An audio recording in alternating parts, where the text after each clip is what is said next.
सोने का जो उन्होंने महल बनाया था पार्वती जी के लिए, वो तो शिव जी ने बनाया था क्योंकि पार्वती जी ने जिद करी थी कि सबके घर हैं, मेरे को आप ऐसे खुले में रखते हो। तो उन्होंने कहा कि तुम्हारे भाग्य में नहीं है घर, तो उन्होंने जिद करी। तो जब पार्वती जी ने जिद करी तो भगवान जी ने कहा चलो, वो तो मज़े ले रहे थे कि चलो जिद करो, तो उन्होंने सोने का महल बनवाया। और उस सोने के महल में की पूजा के लिए, गृह प्रवेश के लिए, उस टाइम के सबसे बड़े पंडित रावण को बुलाया गया।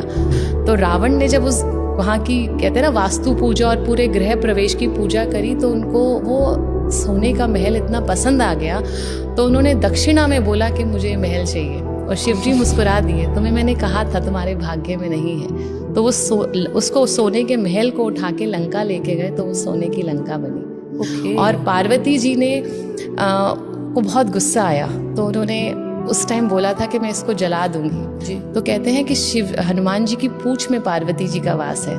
तो पार्वती जी ने उस पूंछ को डुबाया, और हनुमान जी, जो रावण की लंका को आग लगी थी, वो पार्वती जी ने लगाई थी, क्योंकि उनकी पूंछ में, हनुमान जी की पूंछ में पार्वती जी विराजमान थी। तो कहते हैं कि जो आपके भाग्य में नहीं होता ना, कितना भी लड़ लो, वो आपको नहीं मिलेगा। सोने का जो उन्होंने महल बनाया था पार्वती जी के लिए, वो तो शिव जी ने बनाया था क्योंकि पार्वती जी ने जिद करी थी कि सबके घर हैं, मेरे को आप ऐसे खुले में रखते हो। तो उन्होंने कहा कि तुम्हारे भाग्य में नहीं है घर, तो उन्होंने जिद करी।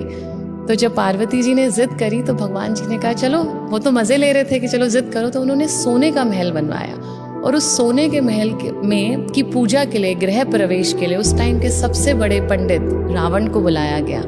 तो रावण ने जब उस वहाँ की कहते हैं ना वास्तु पूजा और पूरे गृह प्रवेश की पूजा करी, तो उनको वो सोने का महल इतना पसंद आ गया, तो उन्होंने दक्षिणा में बोला कि मुझे महल चाहिए। और शिव जी मुस्कुरा दिए, तुम्हें मैंने कहा था तुम्हारे भाग्य में नहीं है। तो वो उसको सोने के महल को उठा के लंका लेके गए, तो वो सोने की लंका बनी। और पार्वती जी ने को बहुत गुस्सा आया, तो उन्होंने उस टाइम बोला था कि मैं इसको जला दूंगी। तो कहते हैं कि हनुमान जी की पूंछ में पार्वती जी का वास है। तो पार्वती जी ने उस पूंछ को डुबाया, और हनुमान जी, जो रावण की लंका को आग लगी थी, वो पार्वती जी ने लगाई थी, क्योंकि उनकी पूंछ में, हनुमान जी की पूंछ में पार्वती जी विराजमान थी। तो कहते हैं कि जो आपके भाग्य में नहीं होता ना, कितना भी लड़ लो, वो आपको नहीं मिलेगा।